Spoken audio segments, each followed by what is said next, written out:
Shalom, shalom, bien-aimés dans le Seigneur. Shalom, shalom, famille Rebrot. Shalom, shalom à vous tous qui entendez ma voix.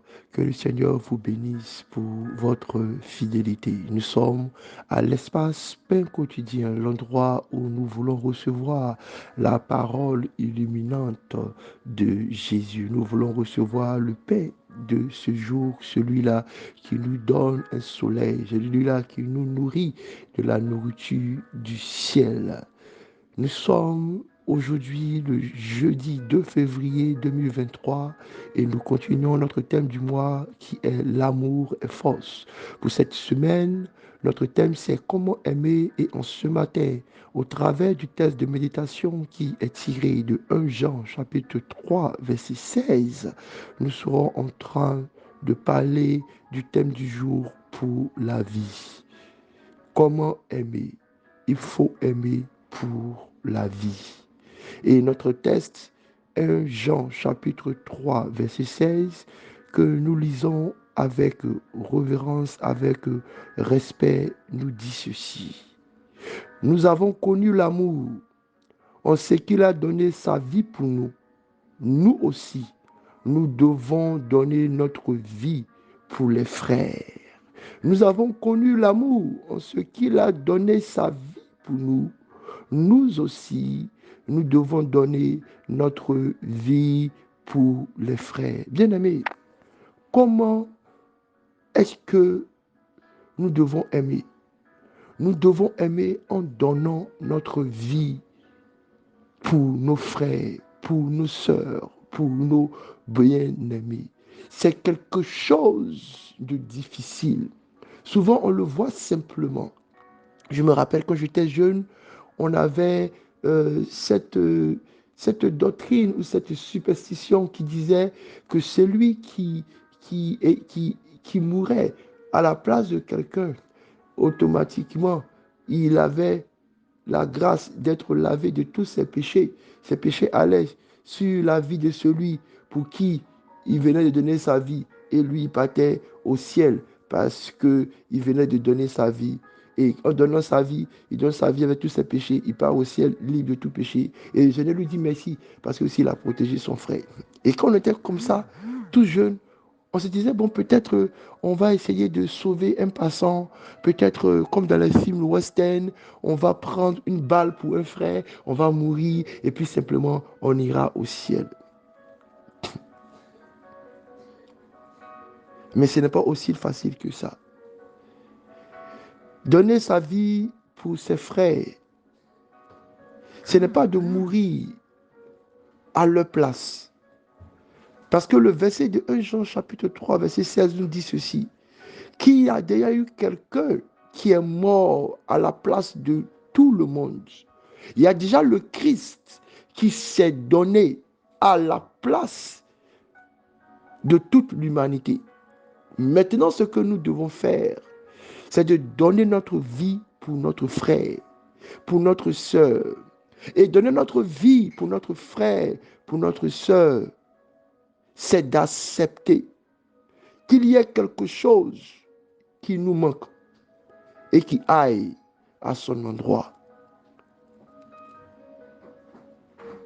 Êtes-vous capable aujourd'hui de prendre tout votre revenu et de le mettre dans la main d'un étranger, d'un inconnu?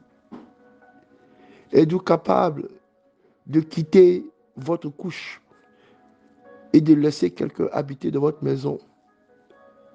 Donner notre vie pour nos frères, c'est d'être capable de dire que je peux m'arrêter, je peux mettre une pause à la jouissance de ma vie et accepter que quelqu'un jouisse à ma place.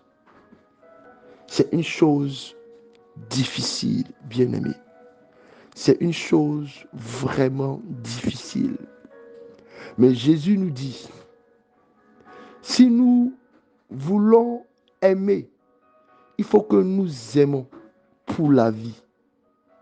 Que notre amour ne s'arrête pas seulement qu'à un seul jour. Que notre amour soit pour toute la vie. C'est pourquoi, quand nous lisons aussi le verset qui lui est pareil, Jean 3, verset 16, la Bible déclare, car Dieu a tant aimé le monde qu'il a donné son Fils unique, afin que quiconque croit en lui ne périsse point, mais qu'il ait la vie éternelle. Pourquoi est-ce qu'il aime le monde? Pour qu'il ait la vie éternelle. Pourquoi est-ce que Dieu aime le monde? Parce qu'il veut donner la vie éternelle à ce monde.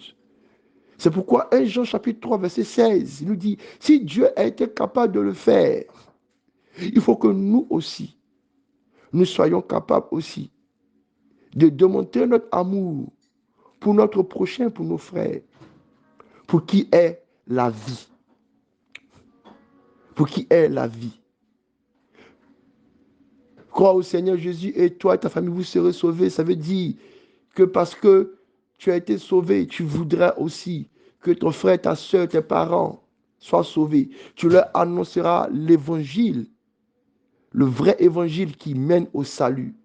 Pas l'évangile qui mène à la corruption. Pas l'évangile qui essaie de justifier des doctrines fausses, mais l'évangile qui mène à la vie éternelle. Si tu aimes, aime pour la vie. Aimer pour la vie, ça veut dire parce que j'aime. Je ne donnerai rien qui arrête la vie, qui produise la mort. Est-ce que quand tu parles à ton frère, à ta soeur, et que tu lui dis des paroles méchantes, des paroles difficiles, des injures, tu es sûr que c'est pour la vie? On a vu récemment dans les journaux qu'un enfant a fini par se suicider à cause des railleries et des moqueries de ses amis. C'est donner la mort. Bien-aimés, apprenons-nous aussi à aimer pour la vie. Aimer pour la vie, c'est aimer de telle sorte que tout ce que nous faisons, tout ce que nous disons, tout ce que nous pensons, tout ce que nous allons être en train de bâtir produise la vie. Éloigne la mort, produise la vie. Comment est-ce que nous devons aimer? Nous devons aimer pour la vie. Pour la vie. Rien de ce que nous portons dans notre amour ne doit être le produit de la mort. La mort de l'enfer, mais la mort aussi dans la vie courante, qui peut s'exprimer par l'échec, qui peut s'exprimer par la douleur, qui peut s'exprimer par la mort physique, qui peut s'exprimer par la maladie. Si tu aimes ton enfant, est-ce que tu peux lui donner du coca à ton nouveau-né, sachant que c'est dangereux pour lui? Tu l'aimes réellement, mais aime-le pour la vie. Aime-le pour la vie. Si tu aimes ton frère bien-aimé, est-ce que tu peux le laisser aller toujours dans l'alcoolisme, dans le tabac, dans la dépravation sexuelle? Non, tu ne le feras pas. Parce que tu voudras le protéger du sida, de toutes les maladies sexuelles. Tu vas le protéger sur son âme de la mort. Et l'amour pour la vie fera que tu agiras, tu parleras pour que la vie soit en lui. Que notre amour se demande aujourd'hui pour la vie. Dieu veut que nous aimons pour la vie. Arrêtons d'aimer pour nos intérêts. Arrêtons d'aimer pour nous chercher des amis ou des sympathisants. Arrêtons d'aimer juste pour avoir un bon nom. Aimons simplement pour que la vie soit invitée, pour que la vie soit produite, que notre amour produise la vie. Comment aimer, bien aimer? Il faut aimer pour la vie. Il faut aimer pour la vie. Il faut aimer pour la vie. Bénédiction.